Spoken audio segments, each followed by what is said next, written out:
मित्रों, पहले अध्याय के आरंभ में धृतराष्ट्र ने संजय से पूछा था कि युद्ध क्षेत्र में मेरे और पांडु के पुत्रों ने क्या किया। तब संजय ने दूसरे श्लोक से और 13वें श्लोक तक धृतराष्ट्र के पुत्रों ने क्या किया इसका उत्तर दिया। यानी अब श्लोक 13 के आगे संजय पांडु के पुत्रों ने क्या किया उसका उत्तर देते हैं।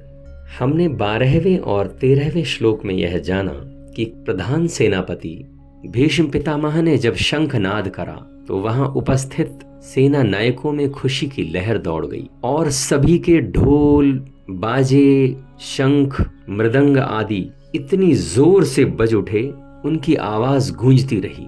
अब उसके आगे क्या होता है ये हम 14वें श्लोक से जानते हैं। 14वां श्लोक इस प्रकार है। ततः श्वेतर्हयर्युक्ते महति स्यन्दने स्थिता माधवः पाण्डवाश्चैव दिव्यो शंखो प्रदद्मतुः।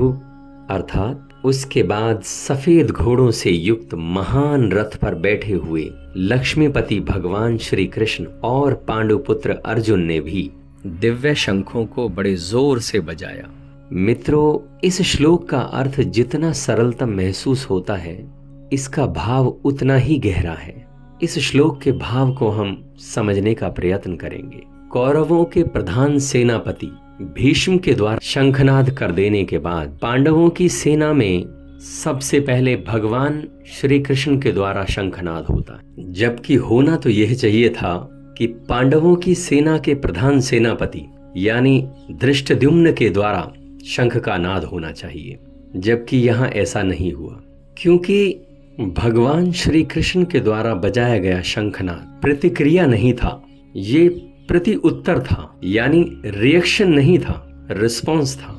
शंखनाद से प्रति उत्तर है, युद्ध का नहीं, सिर्फ एक्सेप्टेंस का, स्वीकृति का, चुनौती को स्वीकार करने का एक्सेप्टेंस। परमात्मा जो भी दिखाए, जहां भी ले जाए, उसकी स्वीकृति है, उसका एक्सेप्टेंस है।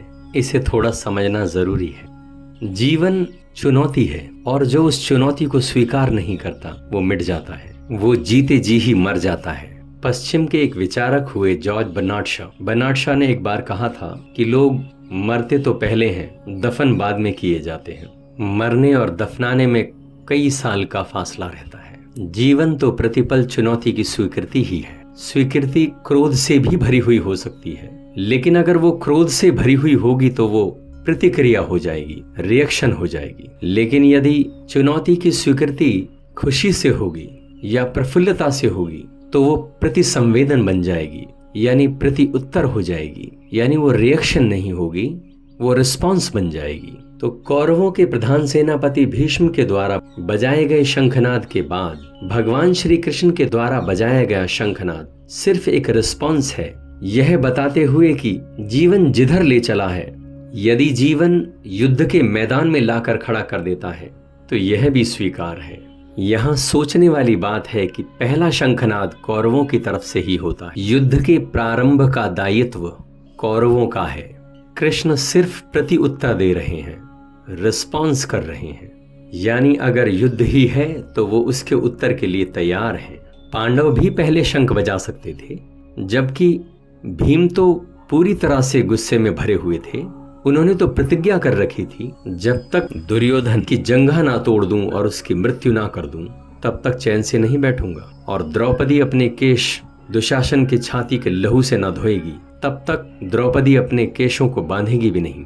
लेकिन पांडवों ने भीम के द्वारा शंख की ध्वनि नहीं करवाई। अगर भीम के द्वारा शंख की ध्वनि होती तो ये एक रिएक्शन हो जाता, प्रतिक्रिया हो जाती। लेकिन पांडव युद्ध में घसीटने का दायित्व अपने ऊपर नहीं लेना चाहते। इसका दायित्व तो सिर्फ कौरव ही लेंगे। पांडवों की सेना में श्री कृष्ण शंख का नाद करते हैं। वो तो युद्ध लड़ने भी नहीं आए, वो तो सिर्फ एक सारथी की भूमिका में है। ये बहुत महत्वपूर्ण प्रतीक है कि पांडव इस युद्ध को परमात्मा की तरफ से डाले गए दायित्व से ज्यादा मानने को राजी नहीं है। परमात्मा की तरफ से आई हुई पुकार के लिए वो तैयार हैं। पांडव इस बात के लिए तैयार हैं कि परमात्मा अगर ऐसा ही चाहता है कि युद्ध हो तो वो इसके लिए तैयार है। वो इस युद्ध का दायित्व अपने ऊपर लेने को राजी नहीं है। इसलिए यहाँ पर भगवान श्री कृष्ण के द्वारा पहला शंख बजवाया गया और उसके बाद दूसरा शंख अर्जुन के द्वारा बजाया जाता है। परमात्मा यह चाहता है कि युद्ध हो,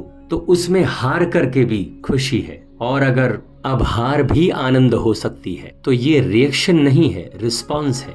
हाँ, यदि अगर भीम इसे बजाता तो पक्का रिएक्शन होता, अभी ये रिस्पॉन्स है। इस श्लोक में इतना ही, फिर मिलते हैं अगले श्लोक में। धन्यवाद।